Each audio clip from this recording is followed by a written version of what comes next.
Para empezar, es necesario entrar en conciencia que el mundo de los negocios ha contribuido con su propia respuesta a muchas interrogantes sobre el liderazgo, generando así una nueva especie llamada el gerente. Al mismo tiempo, se ha establecido una nueva ética del poder que favorece el liderazgo colectivo por encima del individual, el culto del grupo por encima de la personalidad del individuo. Aunque el liderazgo gerencial asegura la competencia, el control y el equilibrio del poder entre grupos potencialmente rivales, por desgracia no necesariamente asegura un lugar para que la imaginación, la creatividad o la conducta ética puedan guiar los destinos de las corporaciones.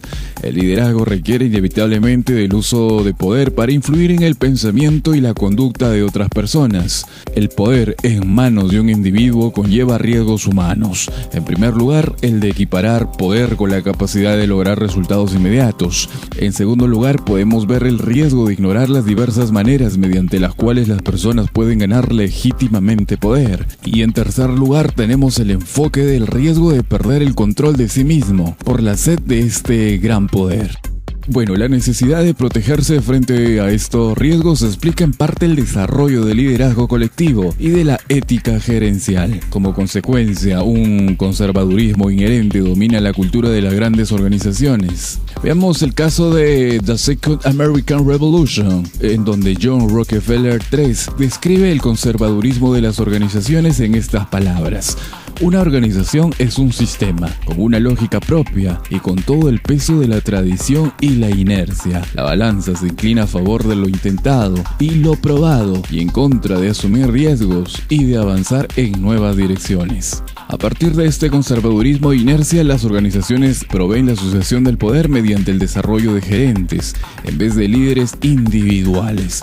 Irónicamente, esta ética fomenta una cultura burocrática en los negocios, supuestamente el último bastión que nos protegía de las amenazas y controles de la burocracia gubernamental educacional. Entonces, ahora, en la actualidad, ¿cómo poder relacionar la personalidad del gerente con la personalidad de un líder? Bueno, una cultura gerencial enfatiza la racionalidad y el control, ya sea que sus energías se orienten hacia metas, recursos, estructuras de la organización o personas. Un gerente es una persona que resuelve problemas. El gerente pregunta cuáles son los problemas que hay que resolver y cuáles son las mejores formas de lograr resultados para que la gente siga contribuyendo a esta organización. Bueno, desde esta perspectiva, el liderazgo es simplemente un esfuerzo práctico para encaminar los asuntos y para cumplir con su cometido. Un gerente necesita que muchas personas operen eficientemente en sus distintos niveles jerárquicos. Ser gerente no requiere genio ni heroísmo, sino más bien perseverancia. Requiere de mayor determinación, de trabajo duro, de fuerza e inteligencia, de capacidad analítica y quizás lo más importante, tolerancia y buena voluntad. Mas otra concepción del liderazgo asigna creencias casi místicas al líder y supone que solo las personas extraordinarias merecen participar en el drama del poder y la política. Aquí el liderazgo es un psicodrama en el que una persona brillante y solitaria debe lograr controlarse a sí misma como condición previa para controlar a los demás. Esta expectativa de liderazgo contrasta fuertemente con la concepción cotidiana práctica, pero importante, que asegura que el liderazgo es realmente administrar el trabajo de los demás. Entonces es necesario enfocar nuestras actitudes ante unas metas muy claras y definidas, pues la actitud de los gerentes frente a las metas tiende a ser impersonal o hasta pasiva. Las metas gerenciales surgen de necesidades más que de deseos y por ello están muy enraizadas en la historia y la cultura de la organización. Recordemos a Frederick Donner, presidente y CEO de General Motors de 1958 a 1967. Frederick expresó este tipo de actitud cuando definió la posición de General Motors sobre el desarrollo de productos y lo dijo con estas palabras: para enfrentar el desafío del mercado, debemos reconocer los cambios en las necesidades y deseos de los clientes con suficiente suficiente antelación como para tener los productos adecuados en los lugares, el momento y la calidad adecuados. Debemos establecer un equilibrio entre las tendencias en las preferencias y las numerosas concesiones que necesariamente se realizan para que un producto final sea confiable y atractivo, a la vez que funcione bien y que se venda a un precio competitivo en el volumen necesario. No solo debemos diseñar los automóviles que nos gustaría fabricar, sino lo que es más importante, los automóviles que nuestros clientes quieran comprar.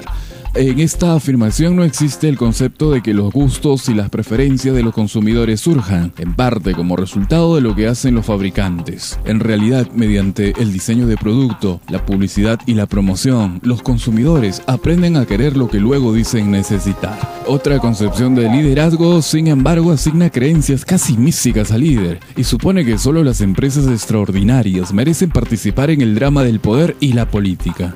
Bueno, aquí el liderazgo es un psicodrama en el que una persona brillante y solitaria debe lograr controlarse a sí misma como condición previa para controlar a los demás. Esta expectativa del liderazgo contrasta fuertemente con la concepción cotidiana, práctica pero importante que asegura que el liderazgo es realmente administrar el trabajo de los demás. O es cierto que sin importar cuán competentes sean los gerentes, su liderazgo se estanca por sus limitaciones en visualizar propósitos y en generar valor en el trabajo. Guiados por propósitos limitados, sin capacidad imaginativa ni habilidad para comunicarse. Puede ser entonces que los gerentes perpetúen conflictos de grupo en vez de transformarlos en aspiraciones y metas más amplias si es que no se tiene una correcta actitud. Es cierto que los problemas demandan grandeza. Entonces, a juzgar por el desempeño previo, la selección y el desarrollo de líderes quedan expuestos al azar. No existen formas preestablecidas para formar grandes líderes. También, más allá de lo que queda al azar, existe un asunto más de fondo entre la necesidad por gerentes competentes y el anhelo de tener grandes líderes. Lo que se necesita para garantizar un flujo de personas que asuman una responsabilidad práctica puede inhibir al desarrollo de grandes líderes. Por otra parte, la presencia de estos puede socavar el desarrollo de los gerentes, quienes se suelen poner muy ansiosos ante el desorden relativo que parecen generar los líderes. Aunque necesitemos nuevos líderes o crear líderes a expensas de los gerentes, es muy fácil argumentar que lo que se necesita son personas que puedan desempeñar ambos papeles. Gerentes y líderes son personas muy distintas, difieren en cuanto a su motivación, su historia personal y también en su modo de pensar y actuar. Son activos en vez de reactivos, forman ideas en lugar de responder a ellas. Los buenos líderes adoptan una actitud personal y activa hacia las metas. La influencia que un líder ejerce al modificar estos estados de ánimo, evocar imágenes y expectativas y al establecer deseos y objetivos específicos, determina la dirección que toma el negocio. El resultado final es que la gente cambie de manera de pensar sobre lo que es deseable, sobre lo que es posible y a la vez necesario. En la cultura estadounidense existe un mito sobre cómo aprenden y se desarrollan las personas, que sostiene que las personas aprendan mejor de sus pares. Supuestamente la amenaza de ser evaluado o incluso humillado se atenúa en las relaciones entre iguales. Esto se debe a la tendencia a identificarse mutuamente y a que comportarse de manera autoritaria entre iguales está sujeto a una suerte de restricción social. La capacitación entre pares ocurre de varias maneras. El uso de equipos de trabajo compuestos por colegas que pertenecen a distintas divisiones supuestamente elimina las restricciones que impone la autoridad sobre la disposición de los individuos a imponer e intercambiar ideas. El resultado debería ser en teoría que la gente interactúe con mayor libertad, escuche críticas y puntos de vista diferentes con mayor objetividad y aprenda de ese intercambio.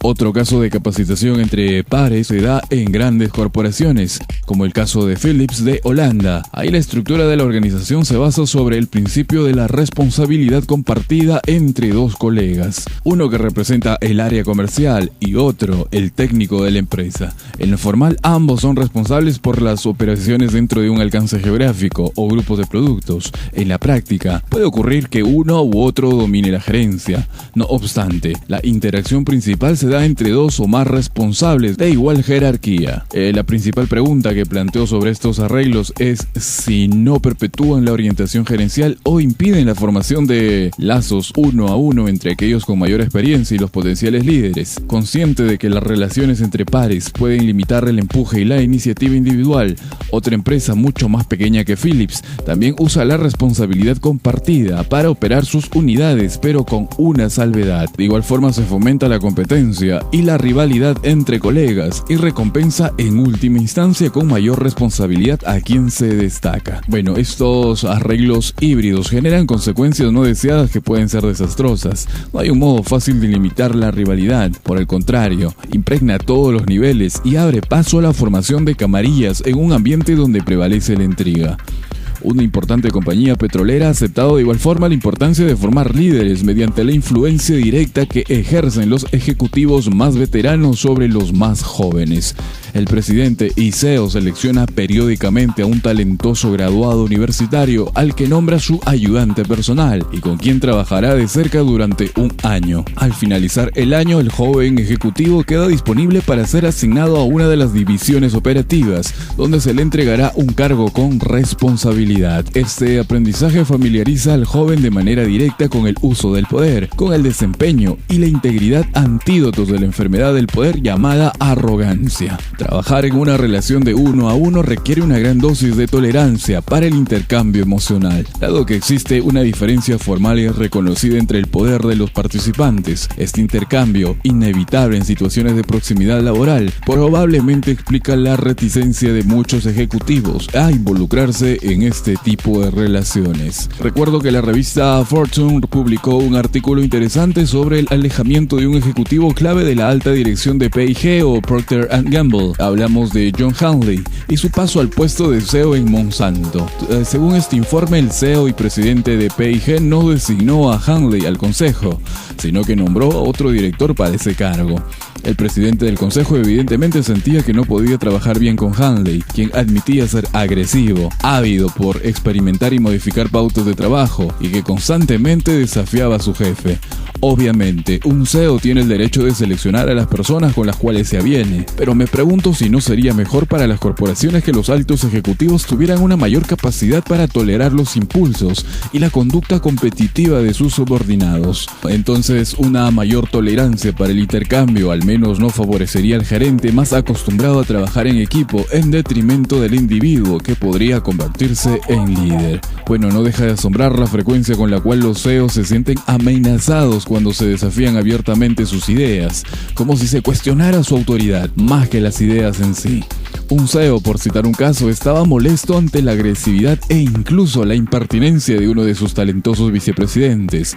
Usó distintos métodos solapados para evitar tratar con él, como reuniones grupales, así como indirectas de parte de directores externos. Después se aconsejó al ejecutivo que afrontara directamente lo que lo enojaba. Se le sugirió que, al enfrentarse cara a cara, tanto él como su subordinado podrían aprender a reconocer la diferencia entre la autoridad que debía ser preservada y los temas que se tenían que discutir.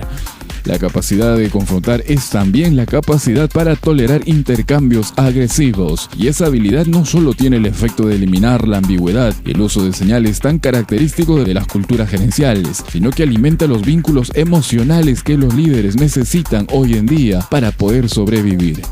Podemos enfatizar una cosa muy clara: para lograr que las personas acepten soluciones, recordemos que los gerentes necesitan coordinar y equilibrar continuamente opiniones opuestas. Curiosamente, este tipo de trabajo tiene mucho en común con la tarea de diplomáticos y mediadores. Los gerentes buscan encaminar los conflictos de poder hacia soluciones aceptables para ambas partes, mientras que los líderes actúan en sentido opuesto. Mientras que los gerentes buscan limitar opciones, los líderes desarrollan nuevos enfoques a problemas de larga data y están abiertos a nuevas alternativas. Para ser eficaces, los líderes deben traducir sus ideas en imágenes que entusiasmen a las personas, y solo entonces han de desarrollar opciones que den contenido a esas imágenes. La breve presidencia de John F. Kennedy muestra tanto las fortalezas como las debilidades que surgen del entusiasmo que los líderes generan con su trabajo. En su discurso inaugural dijo: "Que sepa toda nación, quieramos bien o quieramos mal, que por la supervivencia y el triunfo de la libertad hemos de pagar cualquier precio, sobrellevar cualquier carga, sufrir cualquier penalidad, acudir en apoyo de cualquier amigo y oponernos a cualquier enemigo". Esta afirmación tan citada obligó a las personas a reaccionar más allá de sus preocupaciones inmediatas y a identificarse con Kennedy y con importantes ideales compartidos. Una mirada más detenida revela lo absurdo de esta afirmación, porque promete una postura que, de ser adoptada tal como ocurrió con la guerra de Vietnam, podría causar resultados realmente muy desastrosos. No obstante, si no se alimentan y movilizan las expectativas con todos los peligros de la frustración que conlleva la exaltación de deseo, jamás saldrían a la luz nuevos pensamientos y nuevas opciones. Los líderes trabajan desde posiciones de alto riesgo. De hecho, debido a su temperamento, suelen buscar el riesgo y peligro, sobre todo cuando la oportunidad y la recompensa parecen prometedoras. Según he podido observar, la relación por la cual un individuo busca arriesgarse mientras otro adopta una posición más conservadora depende más de la personalidad que de una elección consciente. Un instituto de supervivencia refrena la necesidad de riesgo en aquellos que se convierten en gerentes, y junto con ese instinto viene la capacidad para tolerar el trabajo rutinario y el trabajo bastante práctico. Los líderes, en cambio, a veces reaccionan al trabajo rutinario como si fuese un tormento. Los gerentes prefieren trabajar con personas, evitan la actividad solitaria porque les genera bastante ansiedad. Hace unos años hubo un estudio sobre los aspectos psicológicos de las carreras profesionales. Una característica muy importante que destacaba en los gerentes parecía ser la necesidad de buscar otras personas con quienes trabajar y colaborar. Bueno, en este informe, cuando se les pidió por ejemplo, que escribieran historias imaginarias a partir de un dibujo con una sola figura, es decir, un niño contemplando un violín, los gerentes llenaban sus historias con personas, y esta evaluación rescató conclusiones muy prácticas acerca de la manera de trabajar de los gerentes frente al compañerismo. Se rescató claras actitudes gerenciales hacia las relaciones humanas. En primer lugar, se ha encontrado que se busca actividades con otras personas, y la segunda es mantener un bajo grado de compromiso emocional en esas relaciones. Estos dos temas pueden parecer algo paradójicos, pero su coexistencia confirma lo que un gerente hace, y es decir, un gerente reconcilia diferencias, busca acuerdos y establece un equilibrio de poder. La historia también demuestra que los gerentes pueden carecer de empatía o la capacidad para percibir de manera intuitiva lo que piensan y sienten los que los rodean. En conclusión, podemos decir que los gerentes se relacionan con las personas de acuerdo al papel que juegan en una secuencia de eventos o en un proceso de toma de decisiones, mientras que los líderes, que se preocupan de las ideas, se relacionan de maneras más intuitivas y empáticas. La diferencia radica en que el gerente concentra su atención en cómo se hacen las cosas y el líder se concentra en qué significan los acontecimientos y las decisiones para los participantes. Está claro entonces que hay ciertas diferencias entre el liderazgo y la gerencia, y para obtener un buen y eficiente liderazgo es necesario tomar diversas actitudes y diversos análisis en cuanto a captar un líder dentro de nuestra organización. Y para ello seguiremos con más aplicaciones, más ejemplos y cómo poder captar todo esto en la siguiente serie enfocada en los líderes y gerentes, aquí en Estrategias de Crecimiento Empresarial.